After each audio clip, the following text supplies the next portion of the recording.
All right, good afternoon and welcome to the public board meeting of February 24th, 2026. Thank you to all who are able to join us in person and those who are joining us online. And as we begin in the spirit of reconciliation, we acknowledge that we live, work, and play on the traditional territories of the Blackfoot Confederacy and acknowledge the signatories of Treaty 7, the Métis people, and Inuit who have lived in and cared for these lands for generations.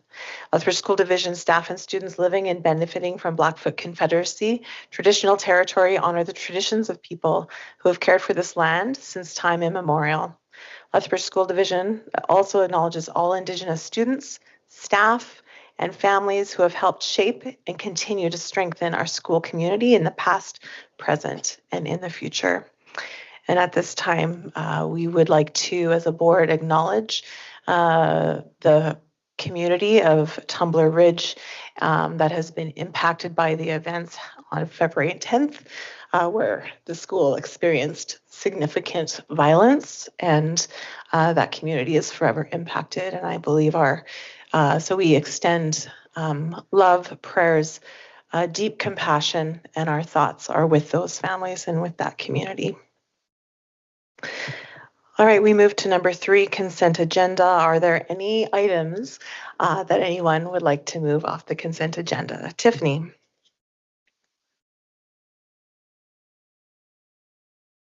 I'd like to pull the Community Engagement Committee and give a report. Perfect, thank you.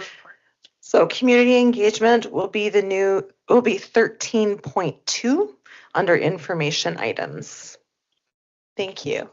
Are there any other items from consent? Okay, seeing none, we will move to approval of the agenda.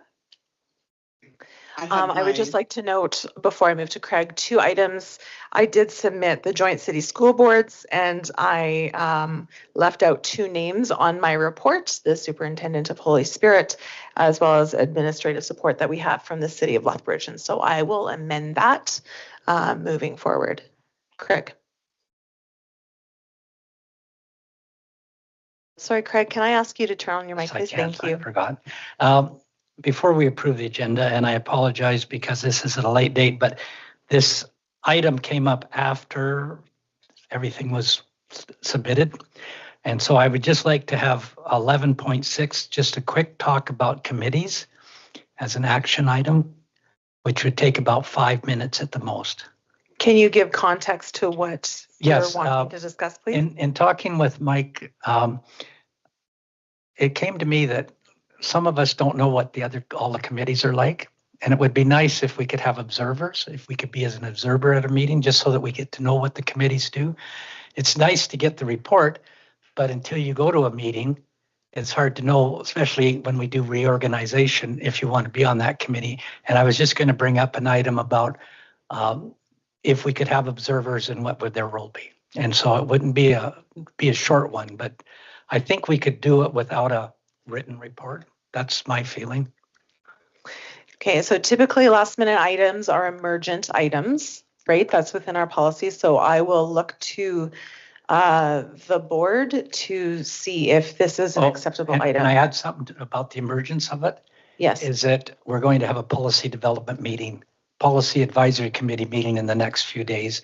And I'm on the policy review committee, and I would definitely like to be there just to hear the conversation, because it is policies that we're developing. And that's my main emphasis of wanting to deal with this now. So my question is, are you looking for a motion to change something? Is because you're looking to put it as an action item? I'm willing. Or is this something that the board needs to discuss? We could just discuss it. I mean, I don't think we need a motion. It's just that if an observer, as an extra trustee goes, they're just there to observe, not to talk. Right. I think to go under action item, there would need to be a motion to have it under action item. And I'm looking to the board if they want to put it under something else, just so that we could start to do that. I mean, I can make a motion at that time. Do you want to put it under information? Yeah, I think it's good. Let's put it under information and we can start that conversation. Okay. You bet. So that will be 13.3, committee discussion.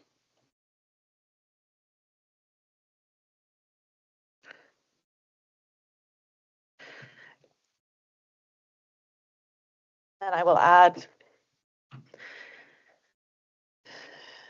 two more items under information. 13.4 will be response from CSBA regarding presenting.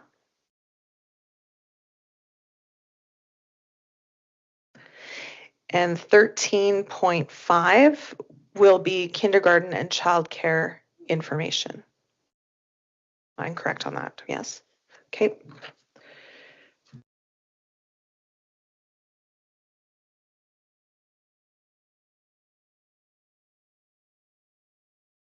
Okay. Any other items? I am looking for a motion to approve as amended. Craig. I move that we approve as amended the agenda. Thank you. Any further discussion? Those in favor? And that is carried. Oh, sorry, Allison. Are you able to turn your screen on? I have my screen on. Oh, I can't see you. Oh, we just can't see you right now. We'll fix that. Okay. Do you support the motion to approve the agenda? Yeah, I raised my hand. Okay, perfect. I'm Thank good. you. Yep, thanks. Okay, you are a blank space right now, so we'll fix that. All right, we move to number 5, approval of the minutes. We're looking for a motion to approve the minutes of the regular meeting of January 27th, 2026. May I have a motion to approve, please? Tiffany, thank you. Any discussion? Those in favor? And Allison, if you can just say a verbal yes, we still can't see you, or no? Yes. Thank Yep. you. Okay, and those are carried. We now move on to the minutes of the special meeting of February 2nd, 2026. I'm looking for a motion to approve, please. Tiffany, thank you. Any discussion? Those in favor? And that is, yes, perfect. And that is carried. Thank you. All right, there is no business arising from the minutes. Just a point of order, Chair. Yes. Because I wasn't at that meeting, I don't think I should vote on it, right?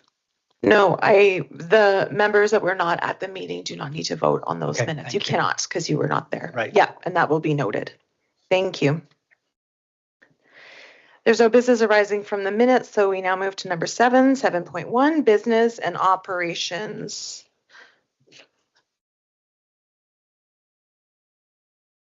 Okay, thanks, Yeah, and thank you.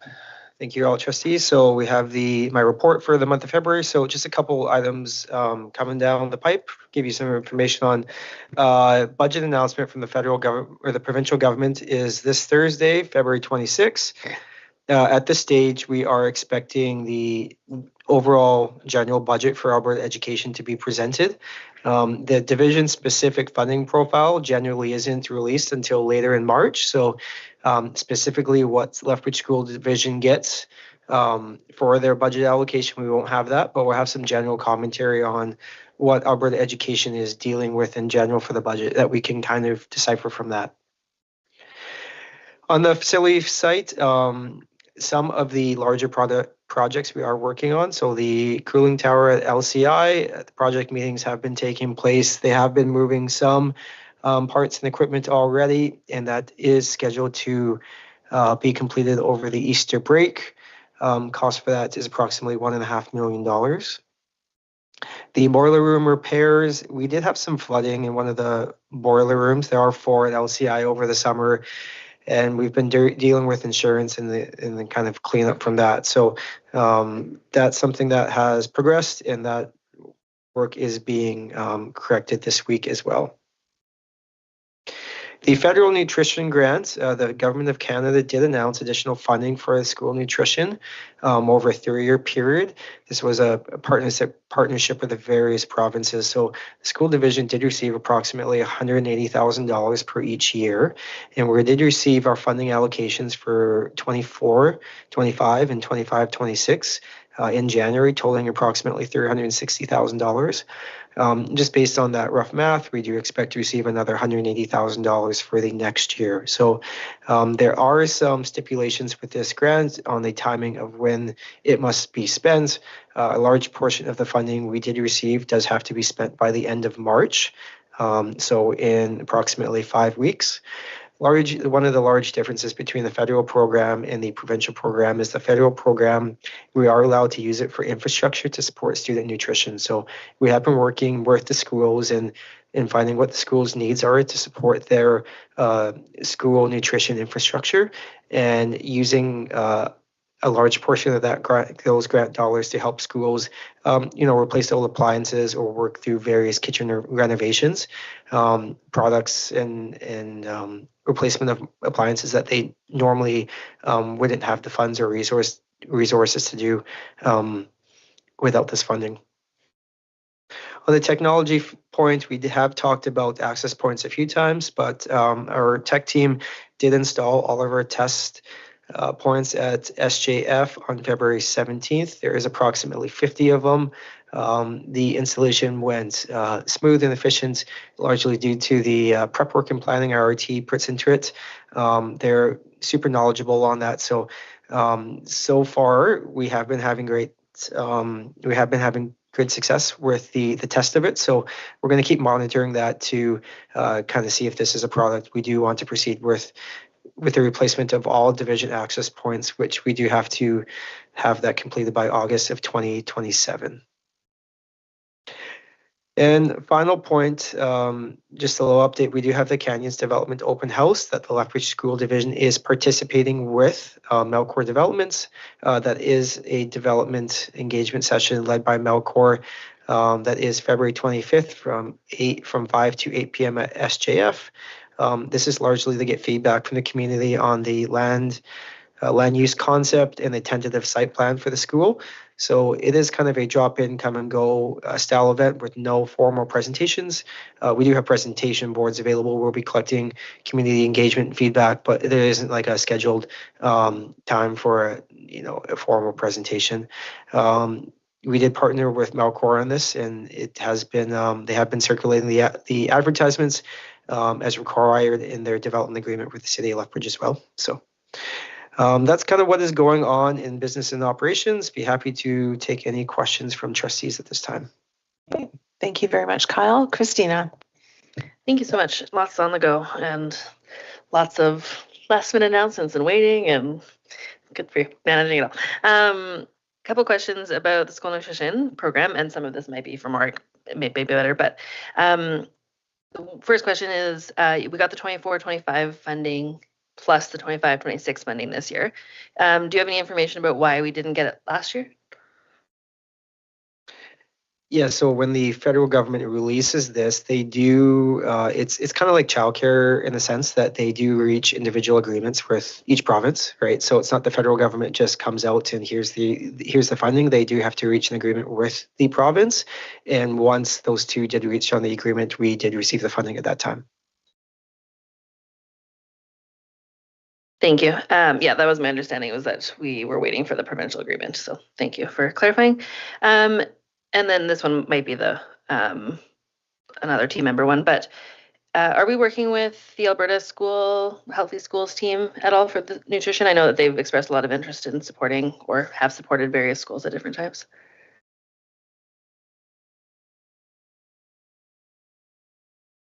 The Healthy School, I'm trying to remember. So Yeah, like Courtney. Yeah. Yes, The we are big working Titans. closely with her. Thank you. Any other questions for Kyle? Okay, seeing none, I thank you, Kyle, for your report today. 7.2 Instructional Services, Morag. February certainly is a busy time and a fun time with our kindness call out in the spirit of mental health capacity building and our family support crew.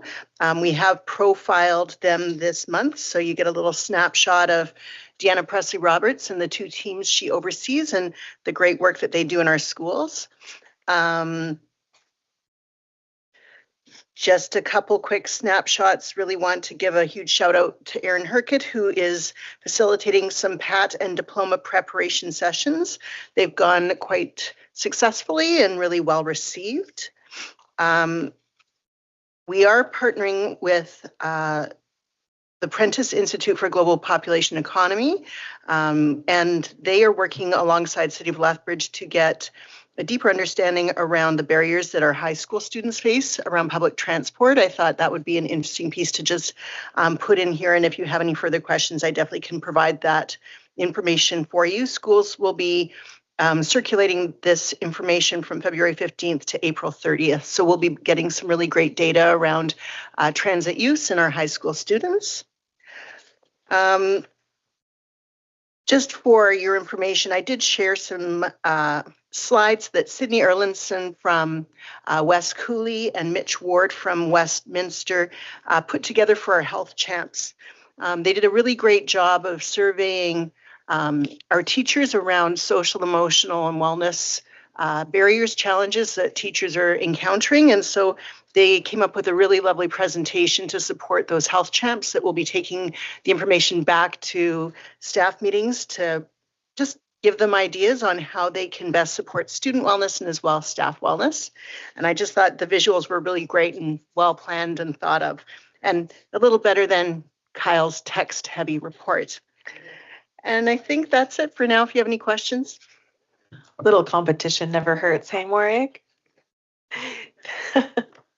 Thank you for your report. I was glad to see the transit survey in here, and I know we as a division have been advocating for many years with the City of Lethbridge around accessibility issues of our students and families and transportation, and looking to solutions for some of the challenges, many of the challenges and barriers that our students face.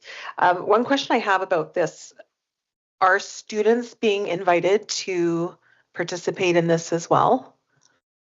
So it's interesting because it's a research study. And so parent consent has to occur before students submit their responses. So it will be going out through parents, and then students have to have that consent on the little QR code before they can submit their information. Excellent, thank you. Are there any other questions? Craig? As I look at March,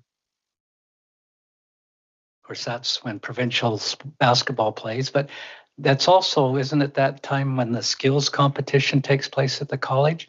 Could you give us a date when that might happen? I'll get that for you, Craig. I don't have that off the top of my Okay. head. Yeah. Thank you. Any other questions? Well, I could just make a comment that I went to the skills competition last year, and it was at the same time as the 4A and 2A. And let me tell you, those students are as pumped up and are on top of things just as the basketball players are. So if any of the trustees can make it, it's well worth it. Thank you, Craig. I agree. Christina? I just want to highlight the highlight. I appreciate seeing the mental health capacity building and the family support team in your highlight. I am forever a cheerleader of this team, and so I would just point people to read it. The amount of work that this crew does is just like astronomical in terms of making sure that young people have access to learning at the end of the day. And I know our board is often advocating for cross-ministerial work, and to me, this is like a perfect example of what cross-ministerial work looks like on the ground, that we're advocating for it at the front end as well, because this is, a collaboration between municipal, provincial, healthcare, and it's not actually education funded, right? It is actually like the collaboration between the shared goals and vision of multiple different institutions who know that when we impact young people and families' in their day-to-day, then we can impact learning and life future. And so the individual capacity of these professionals is really just admirable and just so fascinating, fabulous to watch. I just love seeing them at work. And I think it's just a great highlight of partnership and collaboration. So thank you. Thank you, Christina. Any other questions or comments? All right, thank you, Morag, for your report. And we move on to human resources. Robbie. Thank you. Just going through some of our stats for the month. Our sub list continues to stay healthy. And by comparison, in our February report of 2025, we had 161, so we're fairly close. I will also note for Allison and our viewers that the teacher hires are not new positions. They are hires covering leaves, so they're temporary contracts. Moving into town hall, I may be stealing Mike's thunder, but a huge shout out again to Katie Guccione, who annually goes out of her way to make sure that she is collecting art from our schools so that our students are represented and showcased. And she does rotate through the schools so that there's some equity and an opportunity to showcase that art. And she just does a fantastic job every year, and I know it's appreciated. In fact, I noticed some parents coming in that were not attending the town hall just to bring their child so their child could show their art on display. So it is a beautiful collection. Enrollment and staffing. Come March, I will be meeting with all of our school administrator groups to talk about staffing for 26-27, some of our hotspots, what enrollment looks like, and what some of those staffing potentials will be. Teacher mentorship program. We had our first meeting in January. It was delayed due to some things, unforeseen circumstances happening in the fall. We have a small but mighty group, just fantastic group of mentors and mentees that were thoroughly engaged. Thank you to Tracy Wong, who was involved in the first mentorship session, was very well received. Another addition to that mentorship is just a showcase of our collaboration and relationship with our ATA Working Conditions Committee and our ATA Local. We will be working together on March 5th, collaborating some professional learning for our mentors and mentees as it falls on the same day of induction and the induction celebration for our teachers in the ATA. We continue to roll with our staff wellness and our partnership with the University of Lethbridge, and I will keep you apprised as things unfold there. And our Joint Workers Health and Safety Committee met yesterday. Again, we have members representing all staff groups, so engaged in the work and so committed to the work. And we're looking forward to that restructure and the potential that it brings to making sure that we're providing psychologically safe and just safe work sites all around throughout our school division. Thank you. Thank you very much, Robbie. Morag. I'll let questions from the board go first for Robbie's. Yeah. I will open it up to questions. Does anyone have a question for Robbie?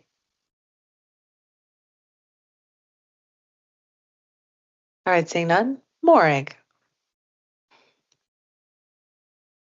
I just quickly had a shuffle into my email. The 2026 Southwest Regional Skills Canada competition is March 21st, starting at 7:45 in the morning and going till 9:15 with automotive, baking, cabinet making, carpentry, culinary, hairstyling, heavy equipment, video production, and welding. So all kinds of amazing events that people can go and watch.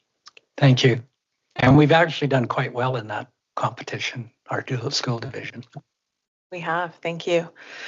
In response to Robbie's report, Robbie, I would just like to thank your team for all of the hard work that you put into the town hall event on behalf of the board. Your team offered a lot of the administrative support, but they were also the hospitality crew, and they made everyone feel welcome and that they belonged, and they just helped with the environment of both just in verbal welcoming and then all the art that Katie put together. So please extend our gratitude to your team for their job well done. Will do. Thank you very much. All right, we will move on to superintendent reports 8.1, and Mike, you can just keep on going. Awesome. Okay, and just let me know if you have questions, trustees, and be happy to answer them. And again, as always, I'll just hit some of the highlights. Kristen, if you could scroll down, we'll start off on stakeholder engagement. As you can see, the Human Resources Department has been at both the U of L and Polytechnic for career fairs. And as a reminder, we are always doing hiring year round. So we're always looking for great employees who want the opportunity to come and really have an impact on the lives of students. Going a little later down, you'll see that instructional services coordinated with Alberta Health Services for a language line for interpreter services. And I really just highlight that one because I know the board has really focused on this, and this is something that we think is going to be an area of focus with government moving forward, is making sure that there's cross-ministry collaboration that's occurring, and that we are working with our partners to better serve our school communities. And so there's a great example of that. Under student growth and achievement, you'll see that we had 16 more EAL intakes, and that's just a reminder that is a constant ongoing process throughout the year. And then, as mentioned a couple times this morning, we had a bunch of teachers in working on grade 6 PATs and just connecting and collaborating. So really appreciate that. That's been led by Aaron Herkett. And then we'll have some more of that related to grade 9 PATs and diplomas later this week. A couple other things. As you'll see, Carmen on January 30th did a professional learning session at Westminster on designing supports and accessible EAL numeracy instruction. So that's a great example of the type of work that we want to do to support our EAL students. Certainly there's a lot of work that can be done, and Carmen is one person, but she's out there connecting with the schools and providing that important professional learning.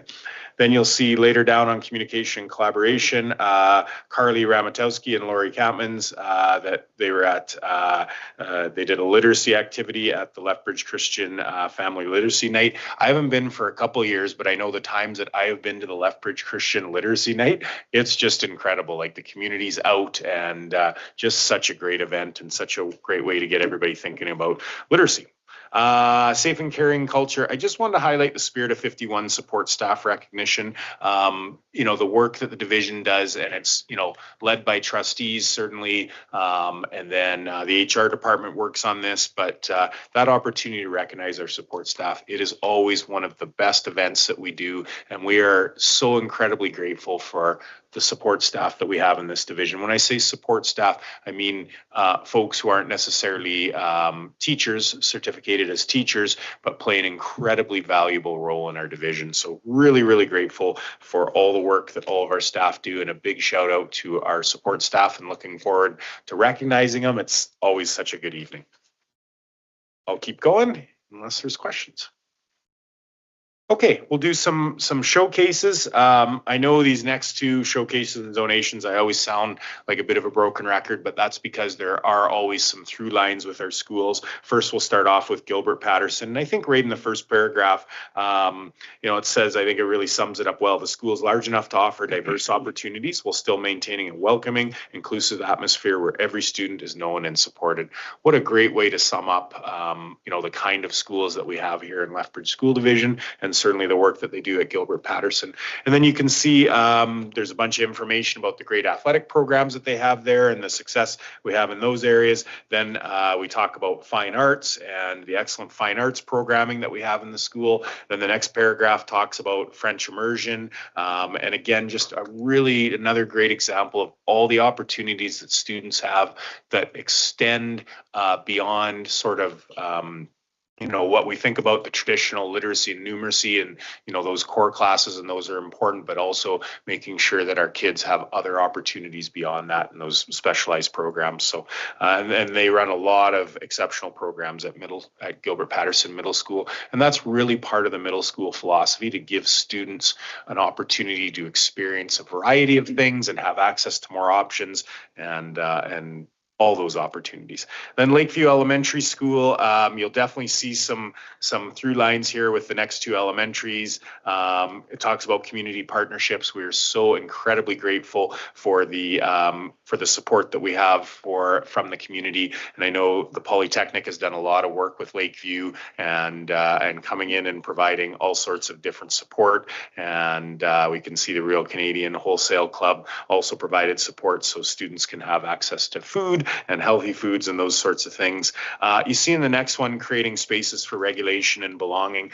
That's something that as Lakeview has shifted, they've really worked as the school grows and evolves and change. They've really worked to change the space as well. Even though they're working in a framework a bit of an older building, they've really tried to be purposeful about how they use their space to support kids. And it's a really, really neat example here. The Play Commons, which is a pretty popular place in their school. And then again, it talks about power of community, the importance of community. And then the last one, commitment to professional learning. That's something that I think runs, it's a through line in the assurance report. And it's something that I know the staff at Lakeview believe in very, very passionately. How can we learn and how can we support our students in more effective ways? So really appreciate all the work that they're doing. And then we'll go to Park Meadows, and you're going to hear very similar concepts. So one of the first things you'll hear is community. And they start off with hosted grade-specific recognition assemblies that celebrated student learning and character. And that's something that's really important, that mix of learning, but also character and citizenship.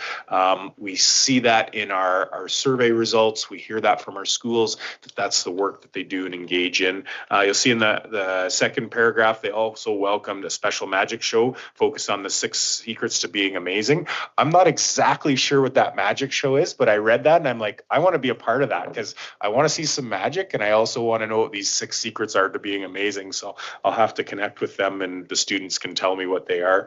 And then of course, community connections, how important that is, and serving, there's a lot of examples in here of serving the community and again, our schools are really connected with our communities, and that very much is a two-way street. Our communities provide support to our schools, but we also provide support. Our schools also provide support to members of the community.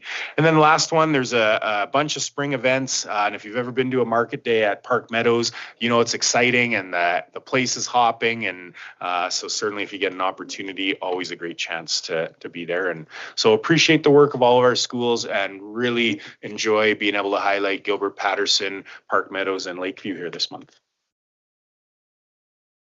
Okay, I will keep going. If there's anything on the calendar that we're missing, and I know there's always lots on the go and trustees are really good at filling us in. Yeah, go ahead, Tiffany. I believe the Policy Advisory Committee isn't on the 4th instead of the 3rd. Is that right? Yeah, we can change that. I have to look at my calendar. That makes sense. Yeah, so did you catch that, Kristen, that we're March 4th for that?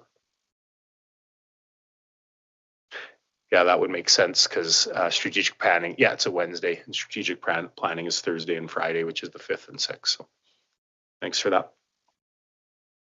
Christina. And poverty intervention is the 30th of March. Okay. Well, I guess that's after the next board meeting. That's fine though. But by a minute, so. And several board members are attending the ATA new teacher induction on the 5th. Yep, that's a good one. You have all those, Kristen? Awesome, thank you. Okay, thanks everyone, appreciate it. Then we'll get into donations and support, and this is one I say essentially the same things. We're just so incredibly grateful for the support that we have from our communities. The difference that it makes when we get these donations and how we can impact the lives of students. We just are so incredibly fortunate in Lethbridge to have this level of support. And again, I don't want to miss anyone, so we won't go through all of them. You can see them, but just thank you to folks who continue to support us, who continue to find ways to support our kids. And we know there's a lot of demand and asks and all the time businesses and people are being asked to share not only their time, but their money. And so just again, really, really grateful for all of this. And boy, we sure have some incredible donations. So thank you. Okay, and then we'll get into assurance / strategic planning here right away. As you all know, we'll be doing that on March 5th and 6th. So generally speaking, we go kind of a full day on the Thursday and about a half day on the Friday. So, you know, we will be looking at visioning because we do have a new board. So what are some things the board potentially wants to achieve over the course of their term? We'll look at the assurance framework. So that includes our assurance plan, our assurance results, all those sorts of things. We'll definitely spend some time on data and data analysis. And so trustees have some of that more detailed information about what we're seeing in the division. That will include analysis of the town hall comments. So those will be coming to trustees right away. And then, of course, looking at our strategic priorities, resetting where we need to, continuing on and refining in other areas where we'd like to. So really looking forward to that. It's always a good couple of days. It's busy. It's a lot of work and a lot of thinking, but it sure is a great opportunity for us to get together. And the timing is perfect as budget just starts to come out. And certainly it's surprising to a lot of people who aren't in education, but we are already starting to think about next year, and the planning for next year is already starting, and we'll just continue on over the next few months.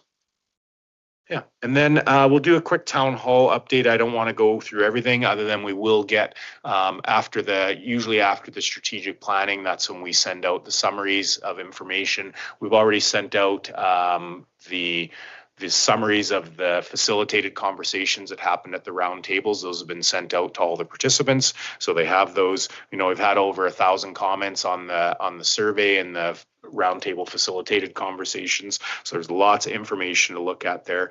But the biggest thing I wanted to say is a huge thank you to everybody who showed up for town hall.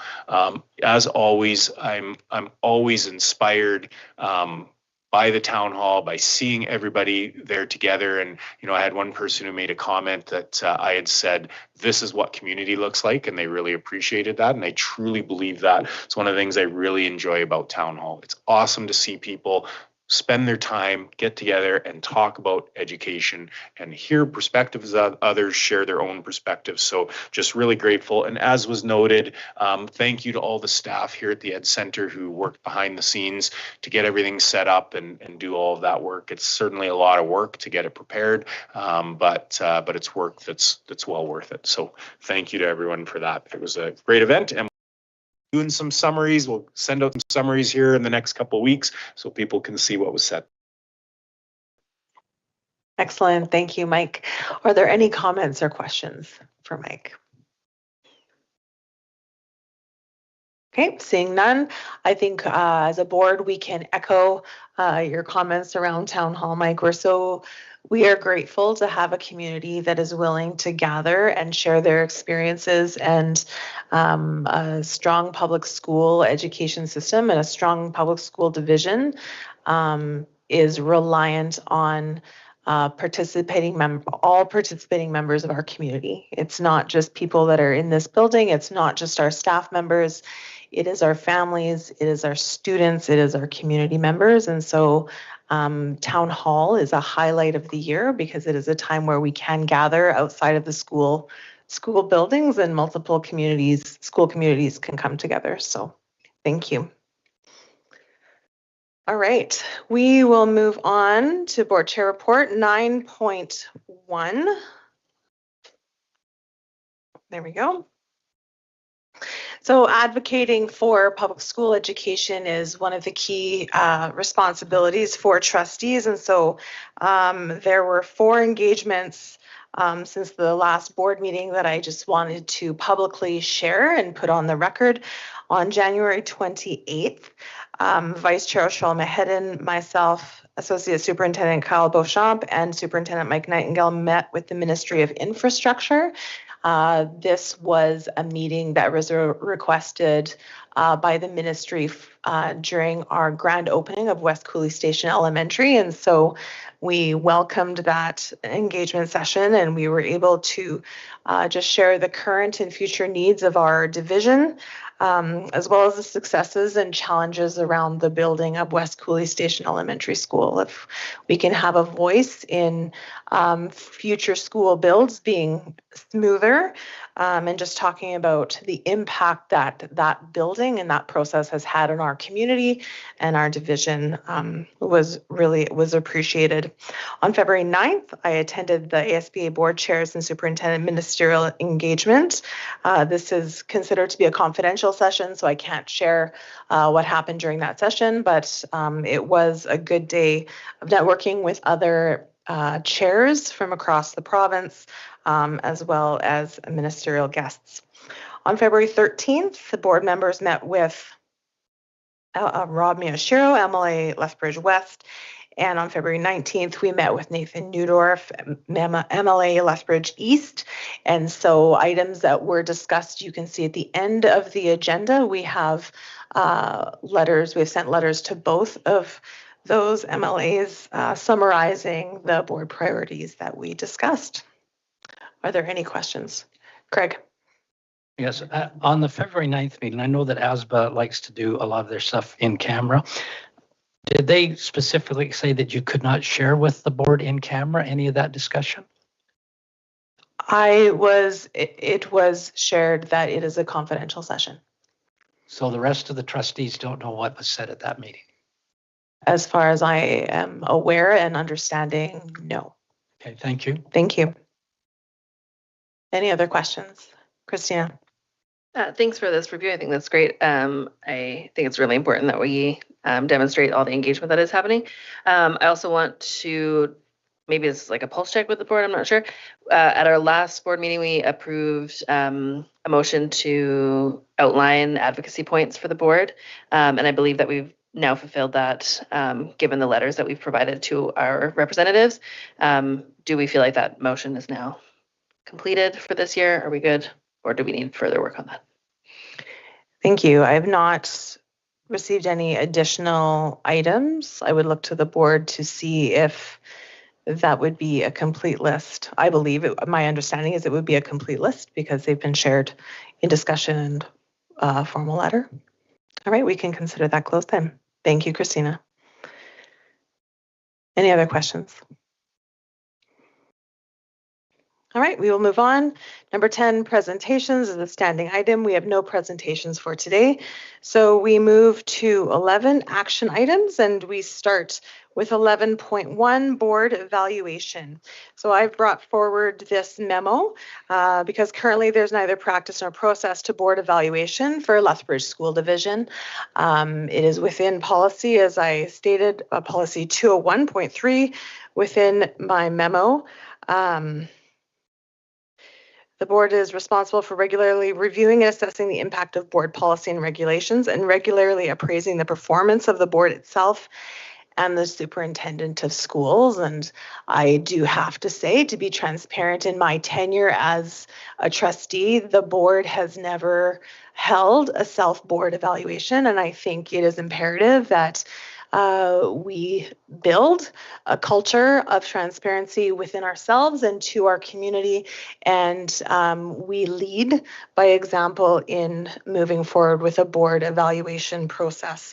So there is it is not within policy of what those steps are. We do not have an established process of that.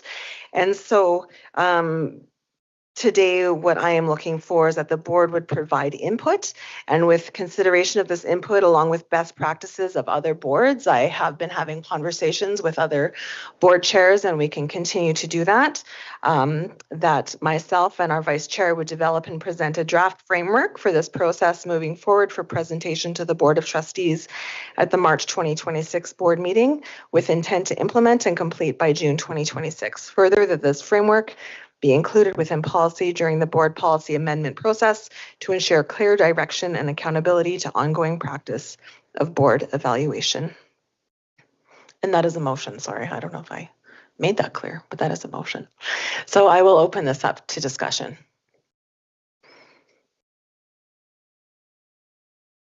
Christina. Thank you for bringing it forward. I'm in favor of it. I think it's our responsibility, but also while we try to build a continue to foster a culture of learning. We know that that extends through all of the positions in our division, including the board. And so I welcome the opportunity to engage in it as a trustee and as a board. Thank you. Any other comments or questions? Craig. I would vote in favor of this also. Thank you. Okay. Seeing no other hands, those in favor? And that is carried. Oh, Allison? Yeah, I approve. Okay, perfect. Thank you.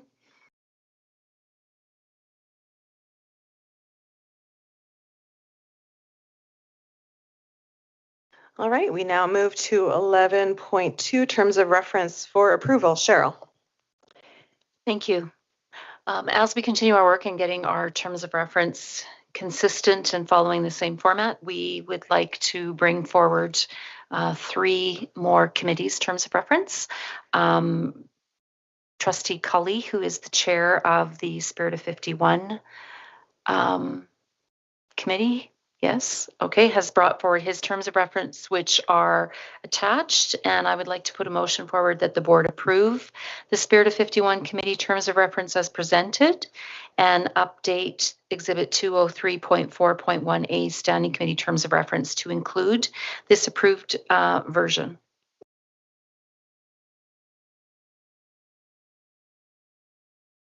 All right, I open it up to questions.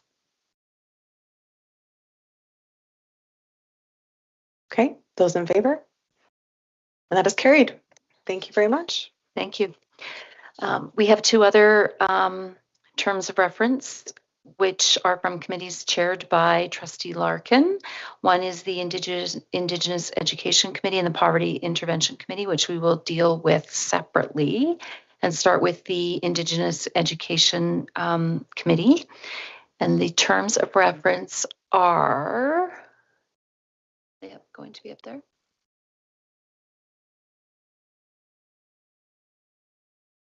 All right, you will see them on the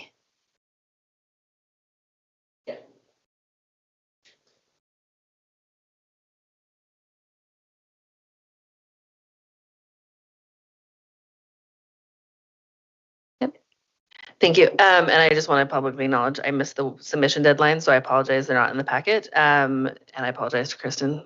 This is the first time I've missed the window, and I'm so sorry. So yes, there's more red and blue on this one, mostly from things moving around. So no stress. The only significant changes that I'll point you to in purple to improve Indigenous educational opportunities and achievement of all students. So alluding to that the goal of the work for all students is to promote Indigenous education for all students, not that the committee is not responsible for all the education for all the students overall. That's the whole division. And then I just removed directly improve learning outcomes for all students. That is the responsibility of many people, not just the committee. And then number 3, this is the only addition that I wanted to propose. The other 2 are just sort of points of clarity. This one is to point directly to the policy.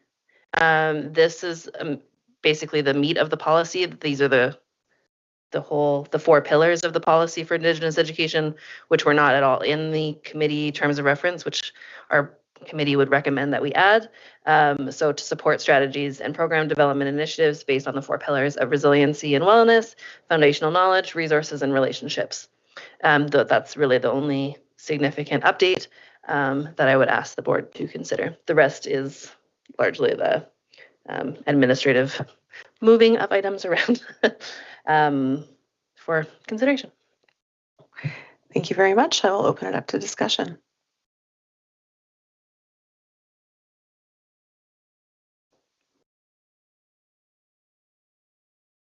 Okay. I think those are great changes, Christina, and I particularly like that you have aligned it with the policy.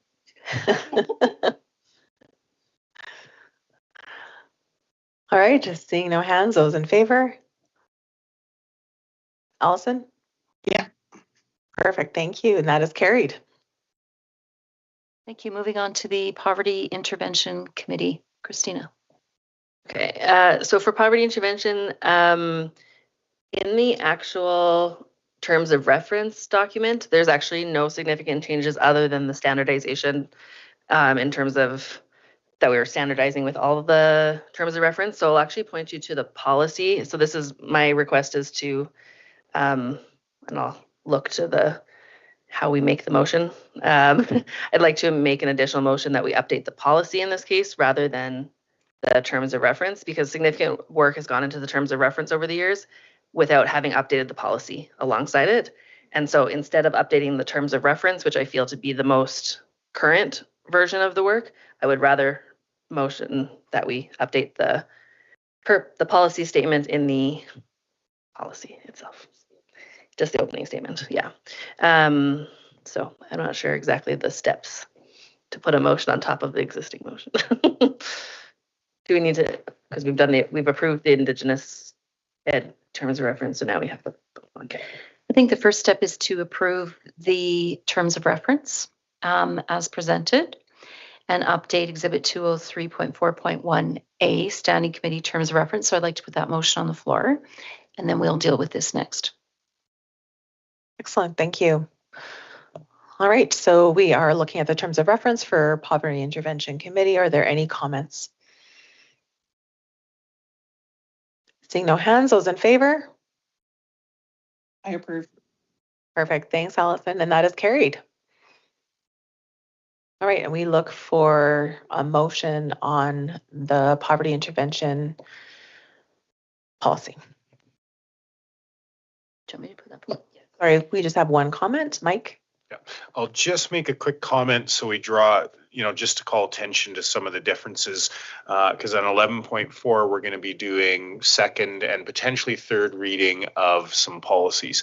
This one, we are looking to do just a motion. And just so everybody understands the difference between the two, the 11.4, the 300 policy section, those really are new policies. So therefore, they go through 3 readings. When the board decides to amend a policy under policy development policy, Clause 4.2 says amendments to establish board policy shall be made through board motion. So that's why there's 2 different processes on those, just so I know you're clear on that, but to make sure everyone's clear. And then further 4.2 says amendments of a substantive nature which alter the original intent of the policy shall require first, second, and third readings. Amendments which alter or add to the policy without significantly changing the intent shall be made by board motion. So. Excellent. Thank you for that clarification, Mike. Thank you. I would like to put a motion on the floor that the policy 600.3 poverty intervention opening preamble statement is amended to align with the policy intervention committee terms of reference as presented. Okay, I will open it up for discussion. Craig. Again, this is one that I think is better as a procedure instead of a policy. If you read the intent of it, it's mainly the school employees that are doing the work. We have very little input into it. There's 2 trustees on the committee, but it's really administration procedure, and I would feel more comfortable if it was under the admin procedures instead of a policy. Christina. Thanks, Craig. For me, I think it's just about that if we want to maintain it as a board committee, I think we've also shared that we value having policy guidance that drives the board committee. So I would say if we decided to remove it as a policy, first, I think we would have to table it and then bring it back. But we would call into question the validity of the committee and therefore maybe compromise that. So my preference would be to not change that. Thank you. Morag. I didn't know you saw my hand. Sorry, my finger. And I think if we look at just Indigenous Education Committee, we have an Indigenous Ed policy. Wellness Committee, we have wellness policy. It seems to align with that structure. Thank you. Are there any other comments at this time? Christina, thank you. I just want to provide a bit of clarity because I never get to talk about this part. I just want to point out that we've changed, I know it's only in the policy statement, but we've very specifically over the years had a discussion about the intent of the committee and even just the stigmatization of poverty and the purpose of the division's role. So 2 pieces of clarity. We've expanded the language of development of strategies to assist students to like what we actually mean, which is to reduce the barriers that students have to learning, which is caused by their financial situation. So it's not that we are alleviating poverty umbrella. It is our role as education. Our goal within poverty intervention and this policy is to identify the ways that financial strain impacts children's ability to access learning and to help remove them, to fulfill our obligation as a board to provide education to all students. And then finally, we changed the language in the policy statement from poverty to financial strain. It's just sort of an update to the common vernacular within the sector now. Financial strain is something that can be experienced by anybody at any time.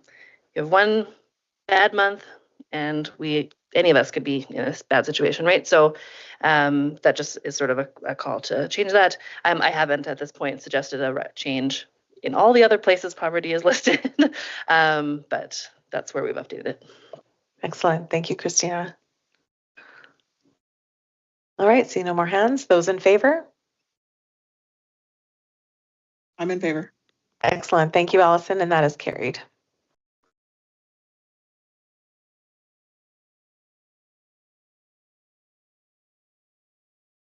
All right, we move on to 11.3, transportation contract. Kyle. Thank you. So just a little background on our transportation contract. So the Lethbridge School Division does have a tri-party transportation agreement with Holy Spirit and Southland Transportation as the vendor provider. Our current contract is set to expire June 30th of this year. And under that agreement, if the parties do agree, we do have the ability to enter into a contract extension. So we have negotiated with Southland and reached a contract extension to present to the board for approval that would be effective July 1st, 2026 to June 30th, 2031. So for another 5 years. As a tri-party negotiated contract, all parties are currently in agreements in the draft contract proposed. So the contract has been shared with the board. So presenting that to the board for a recommendation for a motion to approve the contract. Okay, thank you very much, Kyle. To begin debate, I'm looking for a motion. Craig. I move that the board approve the 2026 to 2031 transportation contract extension with Southland Transportation. Thank you, Craig. Any discussion? I have a couple of questions. Yes. I'm sorry you can't see me. I don't know what's going on with the camera, but just have a couple of questions. Some are surrounding the piece of the increase that's going to be coming to us, and certainly some concerns with the fact that budget hasn't come out yet. We certainly haven't approved our own budget, and we don't know what the province is doing with transportation and what that increase from the government will be for transportation. I'm extremely concerned about how we're going to make up the shortfall that would be in front of us, and just looking for some information about how we're going to make up for that, and the desire for approving this now versus waiting till at least we have some understanding of what is in budget from the government would be my first question. Thanks, Allison. Yeah, so as part of the contract renewal, we do understand that currently the transportation did have a deficit last year, and the way things stand, there would be a deficit going forward to next year. But through the review of the service agreement, L times, busing schedule, we do see that there may be some potential efficiencies that we can gain by enhancing our relationship with Southland, looking at our bus schedule routes, looking at our bell times. So that's the main option that we're exploring administratively to help reduce that deficit. In your second question on the timing of the contract, It's difficult to deal with these items, I guess, in a vacuum in the context of when the funding is coming up from the government of Alberta, because we do have to ensure that we do have transportation ready to go for September 1st. If we do want to wait to see what the provincial budget does release, we do run the risk of not having proper busing for next year, just due to how the number of time that these operationally take to put into place, communicate with the schools, communicate with bell times, get the busing schedules out to parents for next year. So there just is a lot of material there that we can't really wait till April when we have our funding agreement or a funding profile to start looking at what this looks like, unfortunately. I just certainly have some large concerns with the amount of funds that this is going to be over what we probably have coming in. As well, in January, I believe it was, we heard in regards to the tech department doing the upgrades that are necessary by 2027, and that those are a couple of big, very large costs that are coming when we need to ensure that we have teachers and supports in classrooms and schools so that we can support our students. So I really, really struggle with this. The other question I have is around when you had presented this in December, I had requested where we were at with the city, knowing that there had been some desire to look at something at some point, and with us tying in this contract for 5 years until 2031, that tides over this board and the beginning of the next board, as well as with City Council, for any kind of movement or opportunity to change. So in regards to the 5 years of this contract and any willingness to move from the city to look at other potential options, where are we at with that? If we sign this, it's 5 years and there's no getting out of it. Yeah, there are specific, when you specific. I'm trying to be careful because we are talking about a contract that I don't want to speak incorrectly in open session, but these agreements and when we first moved from the city to Southland, the scale and magnitude of operationally putting these contracts into place does take a significant amount of time. And the discussion of what we had with the city before and how that was terminated, has there been discussions through the community of, why is that changed? Yes. To go back to something like that and to contemplate that would take a number of years to consider. And we are at a moment of time where we do have to act to have busing prepared for September 1st, and that's what we've done as part of this. I certainly, knowing that this has to come to the board for us to make the decision, it certainly is because we have a fiduciary responsibility, and I'm extremely concerned of making the decision to support this at this time, just given the where we're at, knowing we have declining enrollment, not growth. I just really don't know where we're going to get the funds for this, and it really concerns me as my role as a governor for this division. Cheryl. I can certainly appreciate, Alison, what those concerns are. And if I could speak to the other side of that, I think the opportunity to have transportation stability for an extended period of time in what is a very nominal increase in that contract is a bit of the trade-off that I would be willing to accept. I also recognize that we do have some declining enrollments. However, that may or may not impact the opportunity or the requirement to have busing transportation because the geographic regions, would still stay the same. So I do recognize that, it's tough when we see a deficit. I think that Kyle and operations has done an exceptionally good job of trying to minimize that in cooperation with Holy Spirit and the transportation provider.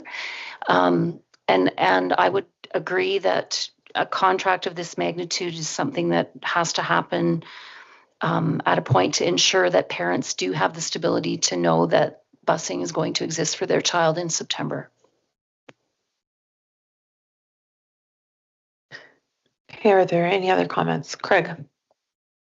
I would speak in support of this. Again, I think in any contract, the longer you leave it to the end is not in your advantage. The other thing is though, if you look at the long-term growth of Lethbridge, the long-term growth of Lethbridge is actually, it's still growing and they expect it to grow. Now, I would assume that with that growth, even though families are smaller, we will still have more students. Right now, we're in a slightly declining area, but with the amount of industry that's going on in Lethbridge and the amount of infrastructure that's being built around here, I think this is a good deal and it will help us to go forward because we'll know exactly how much we're spending each year for the next 5 years. So I'm strongly in favor of this. Thank you, Craig. Anyone else? Christina? It's not on like this part of the topic. Is that okay? Or do you have a response to this part? I am speaking to, are you speaking to the motion? Yes. Yeah, go ahead. But mine is not specifically about the expense of the contract. I think one of the concerns that we've heard from the public about about access to transportation generally is about the extent to which transportation informs or influences our bell times in particular. And I just wanted to give the team a chance to speak to what degree does busing influence our bell times?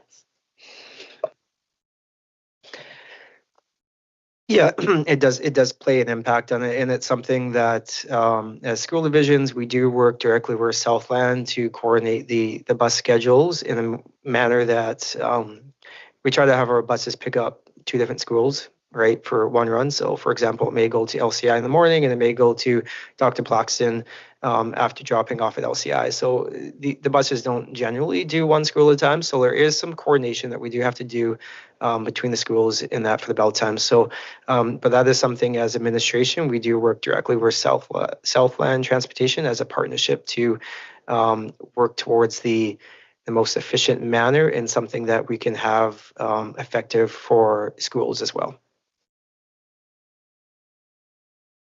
Thank you. Any other questions or comments?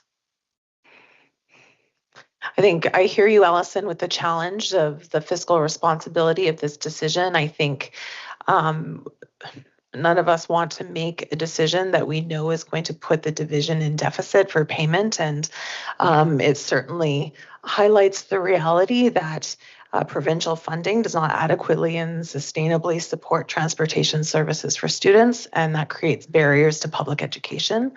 Do not believe that that is acceptable.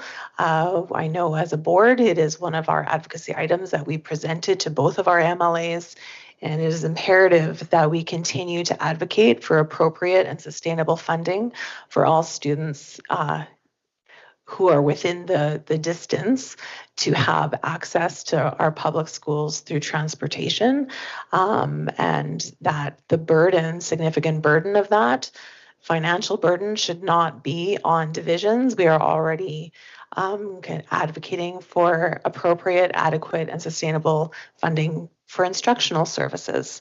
And so we shouldn't have to add to transportation to that list. And should we continue to have to move forward, we don't want to see that that burden is passed on to parents as well as it is in some other divisions. Are there any other comments? All right, the motion is on the table. Those in favor? And those opposed? Opposed. Thank you, Allison. All right, thank you, and that is carried. All right, we will move on to 11.4, 300 policy section, second reading. Brooke. So as part of the board's ongoing efforts to enhance our governance practice, the work underway to reduce the redundancy of policies and improve coherence, we did pass, after restructuring of policy 300 policy section, we passed first reading of 300.1 and 301.1. So I'd like to make a motion that the board approved policy 300.1 administrative leadership positions for second reading. Thank you very much. The motion is on the floor. I open it up to comments or questions.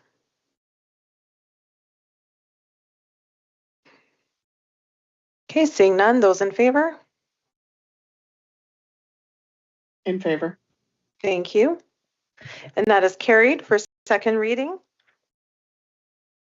So I would like to make a motion to approve the policy is for third reading. Thank you.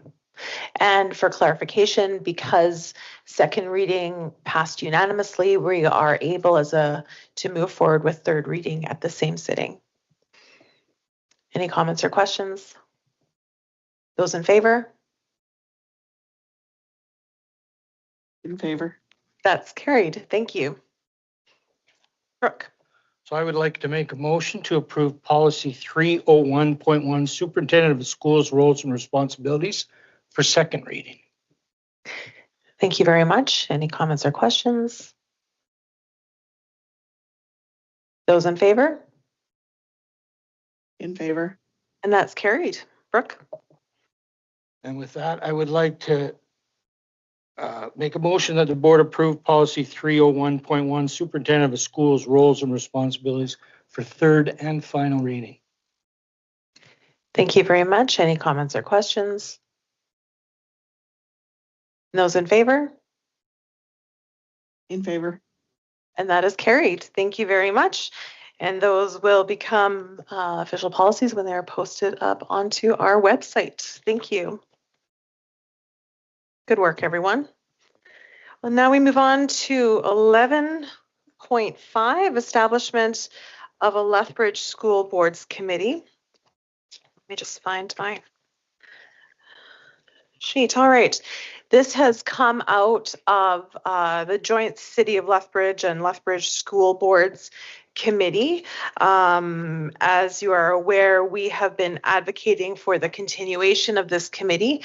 In June 2024, it was recommended that the City of Lethbridge, during their committee review, that they disband the Joint City Boards Committee. And so the school boards within the boundaries of Lethbridge have been collectively advocating for the continuation of this committee. We believe it is an important committee from which we can have joint advocacy, and show a collaborative and productive relationship within our community. And so in the memo, I have a summary of the background just for context of this journey. It has been a little bit of a journey of some frustration, for sure, trying to get this to keep doing what we've always been doing for several years. And at the last meeting, you'll have read my report for the joint city meeting held on January 26th. We discussed the three options that were presented to us in September of how we could move forward with this committee. Those options were that one, we could be an external committee of the school boards and request that members of council be appointed as serving members. Two, we could be a committee of council as defined by the procedure bylaw and the MGA. Or three, to hold joint meetings by agreement with the city and school boards, each maintaining their independence and decision-making authority separately as defined by Robert's Rules of Order. Up until that point, this day, we've been advocating for this to be a committee of council. The board members, board reps felt that we wanted to know that we had true partnership from the city of Lethbridge, and engagement and commitment to this committee, the relationship via this committee. By the end of our meeting time, it was decided that the best step forward and the decision that would be best for all involved to move forward would that we would be an external committee of school boards and request that members of council be appointed as serving members. And so today what I'm bringing to you a motion that Lethbridge School Division Board of Trustees would support the creation of the Lethbridge School Boards Committee and request that members of council be appointed as serving members and that a terms of reference be established to define membership and purpose of this committee. So that is the motion on the table, and I just want to clarify that in policy 203.4 board committees under number 3, so 3.11 through to 3.1.7 establishes the criteria of establishing a committee of the board. And so what I'm looking for today is approval to move to this direction. Following approval, should I receive it in this motion, should it be carried, I should say, the subcommittee of the joint city school boards will then meet to finalize the terms of reference, and then we will be able to establish all the terms specified within our policy, and then I can bring that back to the board for final approval of this committee. Are there any questions? Cheryl. I just have one question. So when you have your terms of reference established, will you be coming back to the board looking for membership on that committee? Yes. New membership. Okay, thank you. Craig. Would this be done at the same time as the Holy Spirit Catholic would do it and Franco Sud also? Yes, so a member of Holy Spirit is on the subcommittee, and so we will be taking it back to the committee, collectively agreeing on those terms, and then bringing it back to our boards. Okay. One of the things I like about this is it kind of gets rid of red tape and procedures, and it allows us the flexibility, I think, to meet with the city council without having a lot of bureaucratic nonsense going on. And the other thing is I think it's really important within the city, because we all have schools in the city, that it's better to approach the city as a group of school boards instead of each of us independently, because then there's areas of cooperation that we can look at. So I'm in favor of this. Thank you, Craig. Anyone else? Tiffany.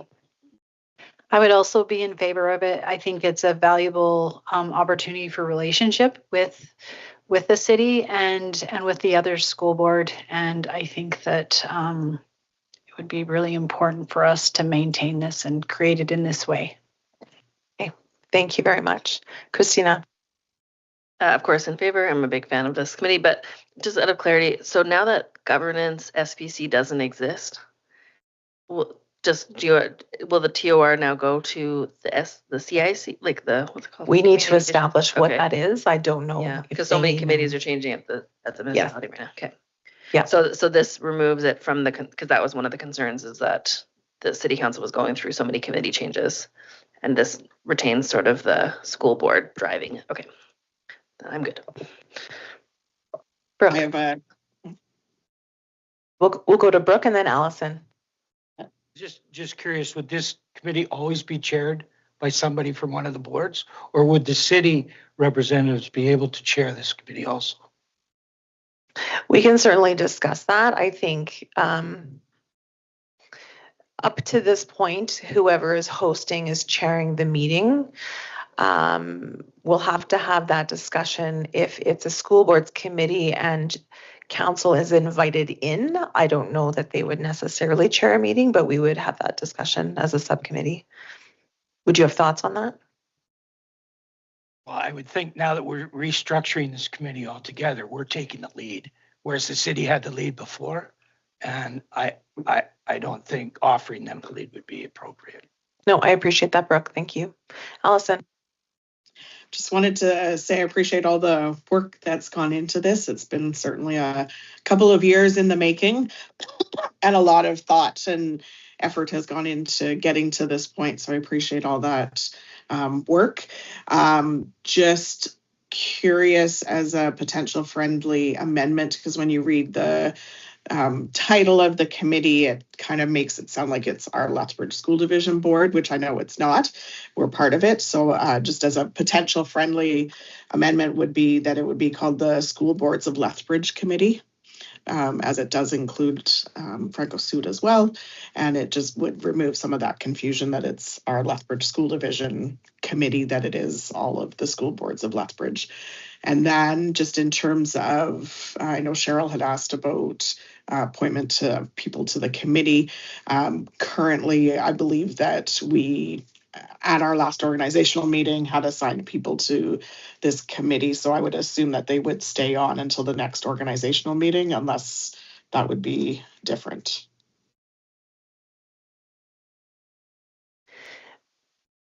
Chances are this wouldn't be rolled out until close to that time either. Anyways, Allison, going between different boards and then the city of Lethbridge, I think, yes. It'll take a while. Yes. It'll take yes, a while. I'm just going to say that. Oh gosh, yeah, my hope yeah. is for fall 2026, please. Okay. Yes. And then regarding I did create a name. I did put this name in, and I hear you about the name. I think it would be best served making a name in collaboration with the other two school boards as well. So can we say the creation of like change the to and then Yes, just rather not than capitalize it as it? a title. Can we do that? Yes, And then the committee can decide on the name? Yeah. Okay. I appreciate it. Okay. Thank you. Any other comments? All right, those in favor? In favor. Thank you, and that is carried. By the end of this school year, this will be complete. That is my goal. All right. Division highlights.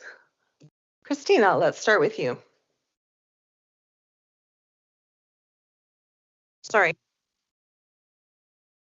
Okay. Allison, are you ready to share highlights? You bet. If I get to go first to talk about how amazing Town Hall. Yes, Town Hall was absolutely amazing. It was a great opportunity to connect with students, community, and families. Lots of great engaging conversations, and it was awesome. And thanks to our staff that got everything set up and ready for us. So that was great. And then the other division highlight, I was able to go to curling zones in Medicine Hat, where we had a number of our high school curling teams that were out that made it to zones. And then our LCI team just went up to provincials this weekend, and the mixed team got silver. So it was great to be able to watch our curlers and cheer them on. Awesome. Thanks so much, Allison. Christina. Ready? Sorry. As always, I've enjoyed going to school council meetings and a couple of school events. Always just a joy to see how every community shows up in their own way. But I'm going to have it later in 13 category, but also a privilege this month to work on preparing to pitch a presentation about our division's work increasing access to education on a national stage among school boards. And I'm always just really proud to talk about the hard work that goes on in this division to make it work for kids. So yeah, great I love tooting our horn. Excellent. Thank you so much. Cheryl. As always, I continue to just be amazed at the performing arts productions that happen in this division. And this past month was able to participate in a high school and a middle school events at the Yates. And again, just amazing. Also, just echoing what Allison led with about the town hall. I will say that the art exhibit at the town hall that was put together by the folks from HR was absolutely brilliant and initiated a lot of conversation about why we don't have an art auction. Thank you, Cheryl. Tiffany. So my highlights are very similar to Cheryl's. I absolutely loved the art exhibit at the town hall. I thought that was incredible. And so I appreciate the efforts to make that happen. And then I also was able to attend Anastasia at Gilbert Patterson, and I was blown away at the talent and the involvement in many students, and just thought it was such a great opportunity for them and opportunity for those who were able to go watch. That's great. Thank you. All right, Craig. Yeah, I got to watch LCI and Chinook, boys and girls basketball, and LCI versus Catholic Central girls. I got a late invitation to go to Park Meadows, and I guess it was a good thing I showed up because I ended up serving sausages to all the kids, which was a fun experience. They have a pancake sausage breakfast, and just to see some of the kids that need that, and the other kids were and one of the most polite schools I've ever been in, because these kids were very polite. Even if they didn't eat sausage, they thanked me and went on. Went to West Cooley Station School school council, and again they changed it but didn't let me know. I got there a little late, but and last year at ASBA we were able to get a whole bunch of books free from the Métis, mainly Rupert Land Métis, and I actually had an extra book, and West Cooley Station's a new school, so I gave them the book. And it's about the history of the Métis, mainly in Alberta, but it's still worthwhile. I was able to go to literacy night at Lethbridge Christian. The only problem is I got behind one of the best readers in the division, Robbie, and she had this really good group, and then I had to step up. But it was well worth it, and it was quite exciting to see all the involvement of the parents and the students there, and also our staff. And I must make the Indigenous staff was there, our Indigenous, and some of the other ones that work in instruction. So I really appreciated them being there. And of course, town hall. And then we will talk a little bit about public school boards. We had 5 of us went up. So, and I think that's on the next. So Don't jump ahead. No, Don't jump ahead, Craig. Okay, perfect. Thank you so much. And I will share one highlight from my month. It was a great month. I spoke about Town Hall a couple times, so I won't speak to that again. But February 4th was World Reading Day, and I was invited to Fleetwood Bodden to go read to a couple of classes. And so that was a lot of fun. I joined Miss Thackeray's EAP class. I haven't been in an EAP class in a very long time. I used to teach it for about 7 years, and so it was fun to sing some books and spend time with those kids. And I went to Miss Wensman's grade 3 class, and in each class we read about 2 books together. And so it was just great to be in the class and spend time with those students. And so I thank Fleetwood for their hospitality on that day. And on that day, students and staff dressed as their favorite book character. So that was a lot of fun to see everybody's creativity and school spirit in that. All right, we will move on to 13 information items, and we start with 13.1 PSBAA. Craig. So it's very unusual to go to a public school board meeting for myself and either me or Allison there, and we had 5 of us. So I felt it would be good to have them each talk about something that they learned there and how they felt, and then I'll sum it up. So I don't care in what order you want to go into, but I'll start. One of the coolest things on, I guess it was on this Thursday, where they talked about, there were some presentations, and one of the presentations was on a program that they have up in Fort McMurray. They had a New to Canada program where students could come and families could come in, and they have the ability to, they have technology that's there, either a screen or iPads or whatever, that they could go in and be able to access information and help registering in the language that they use. And it was actually very incredible to see how that was integrated as well into their newsletters and all sorts of other things. But it was just something that I thought would be actually really wonderful for us to integrate. And I think we would have, with our amazing tech team and stuff like that, to be able to access a program like that for our division. Very cool. Thank you. Anyone else?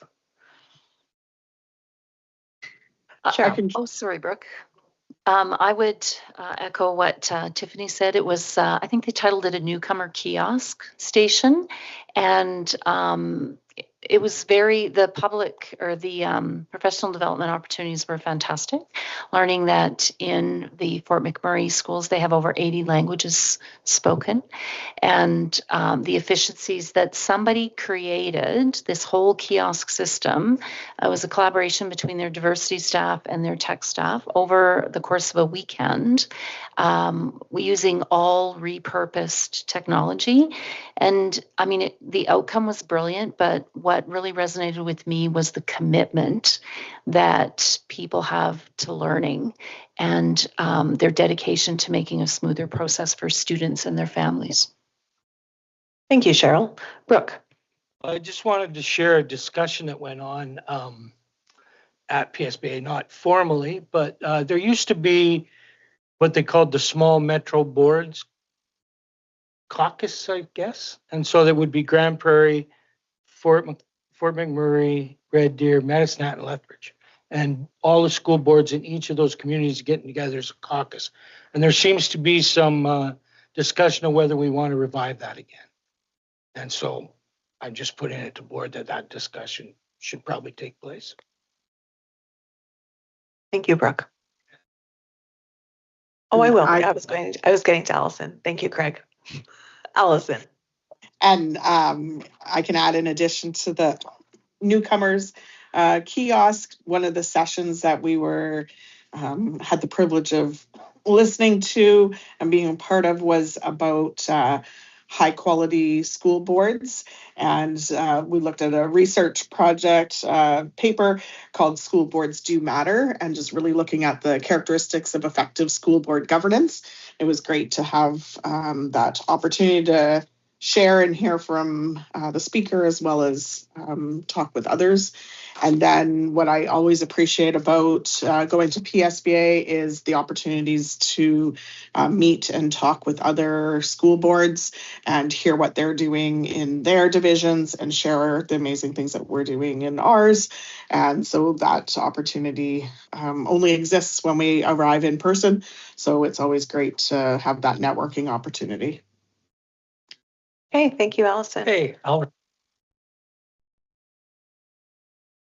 here's one of the brochures, and I think each of us got one.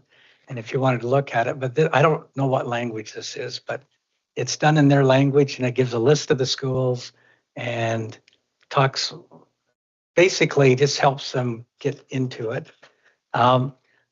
We got a presentation on a rural school division that's been thinking outside the box, and they've gone from 1,500 students to 5,500. And she's presented before, but Diana Bacon gave us a very good PD on how to run a meeting, especially on consent agenda policies and stuff like that. And also gave us some other stuff that might help us when we're doing our evaluation, our board evaluation. So I'll share that with you. And we had the keynote speaker was just talking about PR and sharing our story with the province. Now, Brooke is being very modest, but he was elected to the political engagement committee of public school boards, and he'll be working with 4 other trustees and a director and they will be working and giving them back. And then I was actually able to get on the what is it? Oh, professional development committee. And so 5 of us will sit down and start to develop what we'll look at professional development. But this is just a little highlight. Our board meeting, the actual board meeting the next day, starts at 9 o'clock with a lunch break, and we're done by 2. And every one of the elections is either by consent or one vote, one board. And it's amazing through the discussion. And I can just say the first day, 4 of us were sitting together. The second day, we actually had people from Fort McMurray, Peace Wapiti, and us. And so quite a good good round of communication. You get to know these trustees better. And so very pleased with how it went. And I was just glad that I wasn't by myself or with Allison. It just was really nice to have other people with me. Thank you. Sorry, I snorted. Thank you, Craig. Appreciate that. All right, so we will move on to 13.2, community engagement report. Tiffany. All right, so we met on Thursday, February 12th. And the first thing we talked about was the ICE Scholarship Showcase event, which is coming up on March 30th and will be held at Winston Churchill. And this event is where they set up a bunch of tables that showcase some of the amazing things students are involved in throughout our division. So it can be elementary, middle school, high school. We're trying to get a few more elementary schools involved.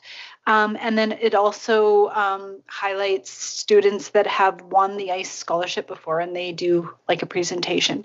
And so just also a reminder that the ICE scholarship deadline is April 29th. And so when you're at your school council meetings, if it applies for grades 9 through 12, then just make sure you're reminding people about that. But anyways, I'm excited about this event.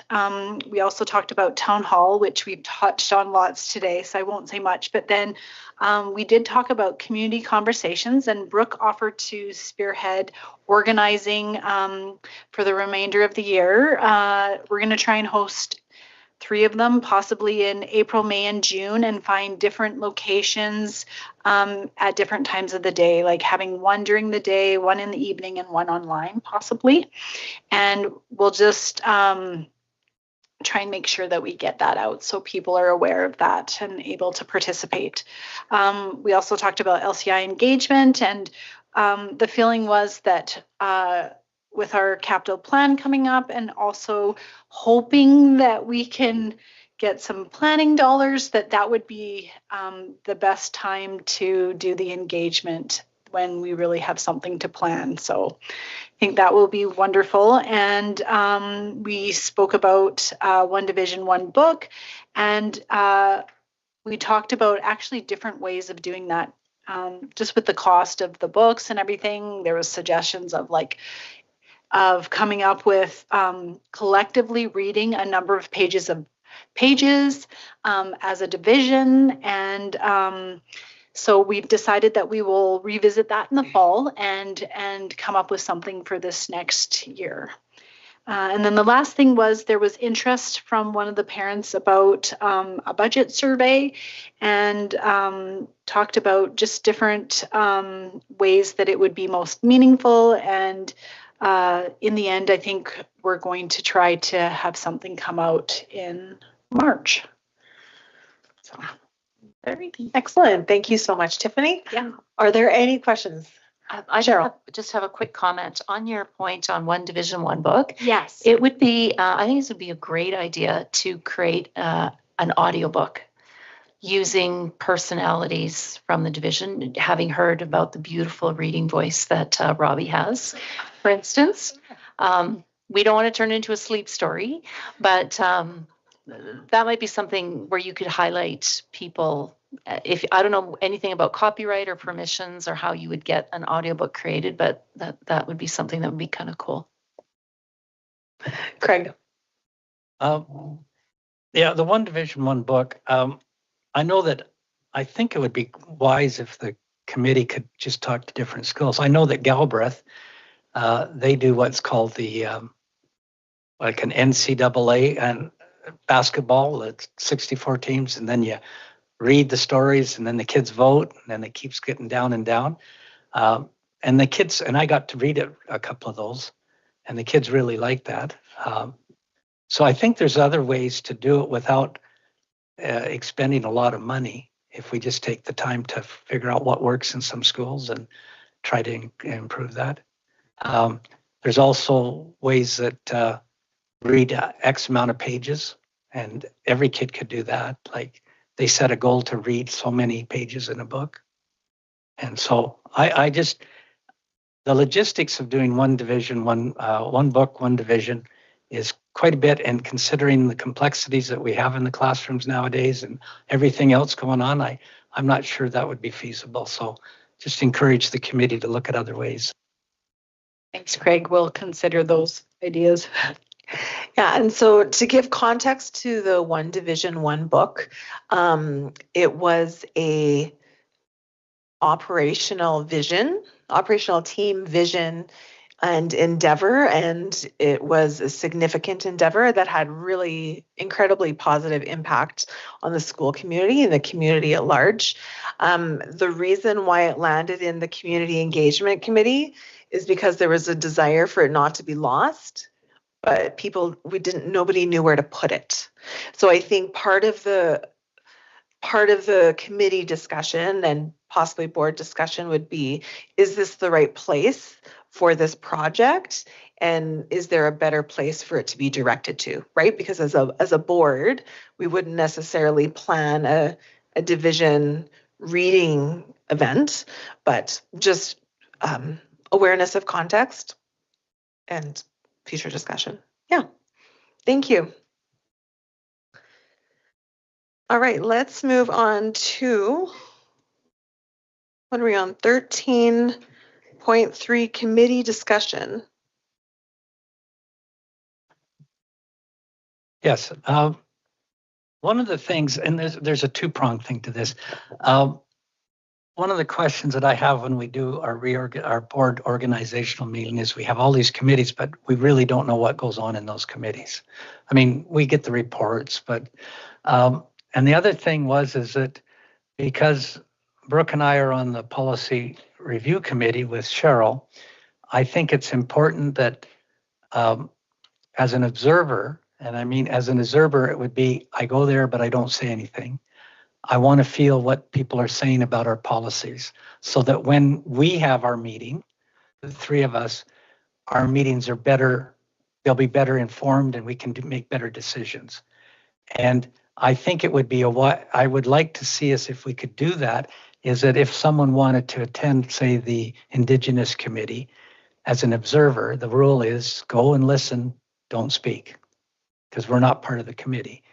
And I talked to Mike, and Mike said, yeah, you could, but you can't speak. And that's why I bring it up.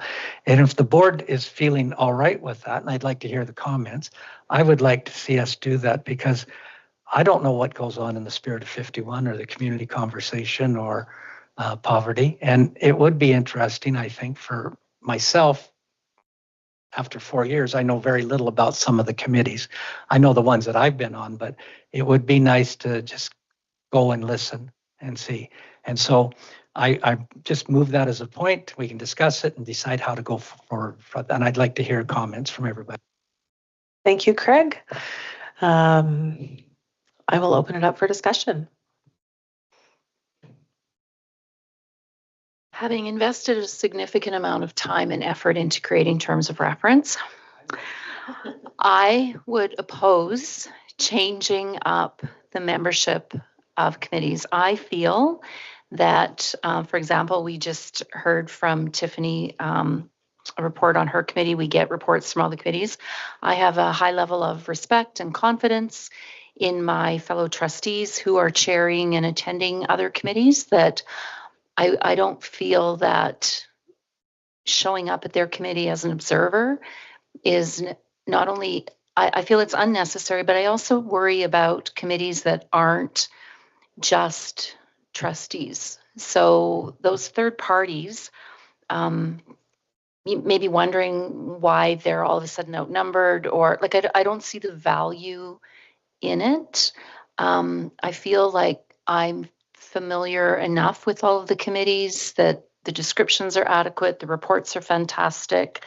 It adds a layer of complexity that I'm not quite sure is necessary. Thank you, Cheryl. Any other comments? Christina. Yeah. First, I always applaud your interest and you like have such a deep desire to understand how the division works, and I really appreciate that. That being said, I do echo Cheryl. I think it's a reasonable idea. I don't know that it's the right time to have that discussion now. I think the city has gone through the same discussion and they made the decision to have the whole board at all the committees by turning it into a community issues committee, I think it's called, and getting rid of all of their standing committees. So they've gone that direction, for example, because the same desire of like more of the board wants to know more of the details. I think at this point, my preference is to keep it the same, largely for the reasons you've already listed. But in particular, I think the dynamic of the room is served by the composition that we've established. And I do think like the way that we gather and who's in the room impacts the way the work happens. And I'd like to stick with what we've got decided now, because we have put a lot of effort into deciding pretty conscientiously who's on those lists. Thank you, Christina. Any other comments? Brooke. And the ability over a 4-year term gives you an opportunity to sit on pretty much every committee at one time or not. If you stick with the communities you know and love and not expand your horizons about the other committees, with the opportunity to do that every year, I think the ability for us to sit on multiple committees over the course of our term is definitely there. Thank you, Brooke. Any other comments? Craig. I would just add that it would be no different than having the public come into our meetings and just sit.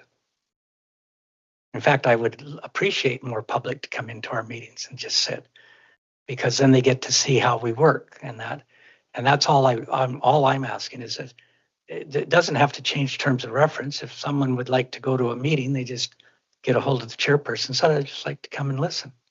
And that doesn't overwhelm the other committee. I don't think we're ever overwhelmed. Even back, I think a couple of years ago when we had 60 people in this room, because they just sit and observe. So that's the only reason that I brought it up, is that it's nice to just listen and hear what's going on instead of just being on that. So yeah, I appreciate the spirit behind the conversation.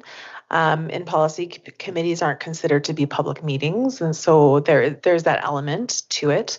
I'd be in agreement that the reports do reflect what happens at the committee meetings, and I know at the beginning of last term, the terms of references were all changed because you brought forward the same desire for more people to be involved in committees, and I think even to have a second trustee voice of awareness of what's going on. And so we moved a lot of the committees from one trustee representative to two. And so I think at this point, I wouldn't support adding another. I think there's caution of reaching quorum. Like we don't have all the parameters. We can't reach quorum at a committee meeting. And so at this point, I would not be in support of it at this time, but I'd be willing to have further conversation if needed. Okay. Any other comments?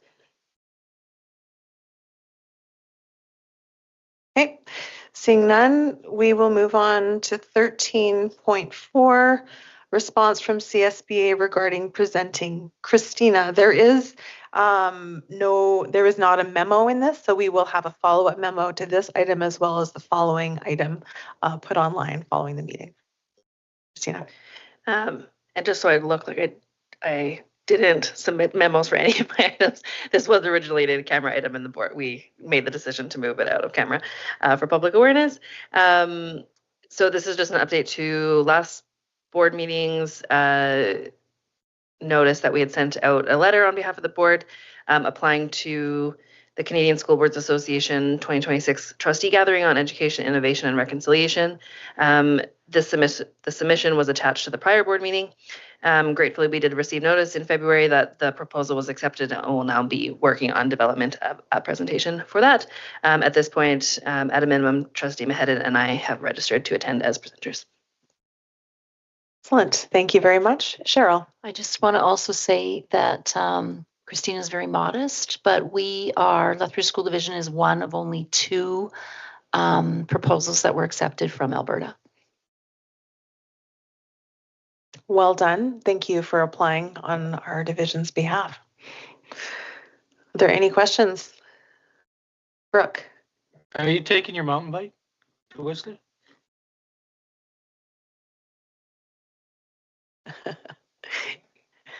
Any other questions? All right. Thank you very much. And now we will move on to 13.5, kindergarten and childcare information. Christina. Same piece. We have an in-camera item that we're moving to out of camera to public meeting. I submitted a memo just outlining some resources that I have found valuable as a governor to outline and remind myself of the trajectory of kindergarten enrollment in Alberta, the various changes to the education system which have impacted kindergarten enrollment. We know that this is a major topic for our board and frankly for divisions across the province. Kindergarten enrollment, the transition to kindergarten, the transition to grade 1, and it's a very complex topic, truthfully, and in particular at this moment in Alberta, where we have recently seen the addition of early learning to the portfolio for education, the addition of the affordability grant across the country, and changes over the last many years to early learning funding in education proper. So there'll be a variety of resources added to the public agenda for viewing, including some reports about earlier learning comprehensively. Excellent. Thank you so much, Christina, for bringing this forward. Are there any questions or comments? Okay. Seeing none, the next item on our agenda is public forum, and that is at 5 o'clock. So I will move on in the agenda. There has been no correspondence received. We have sent 3 items of correspondence. 16.1, Lethbridge School Division Planning Funding Request. We have put forward a letter, as you will see in the agenda, to the Honorable Dimitrios Nicolaides, requesting funding for the modernization of LCI and proposing the exploration of a possible collaborative approach to the LCI modernization, along with the modernization of St. Francis Junior High School and that corridor as well. So and the city of Lethbridge as well. And so we are excited to hear back and hopeful of support in funding as well as words. So we shall see what happens with that, but that is the letter is there for you to read. We also, 16.2, have a response letter to MLA Rob Miyashiro, Lethbridge West, and 16.3, response letter to MLA Nathan Newdorf, Lethbridge East. And so in those letters, you will see the priorities that the board presented in our discussions with them over this past month. Public forum happens at 5 o'clock, and we cannot adjourn until that time has passed. And so we will recess until 5 p.m. and we will come back and see if anybody will be joining us in person or online for public forum. And so we will see you at 5 o'clock.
All right, welcome back. 5 o'clock is our public forum time. There has been no one that has come in person to join us, and there is no one online. And so, with that, I thank you for joining us today, and we will adjourn today at 5 o'clock. Have a good night, everyone.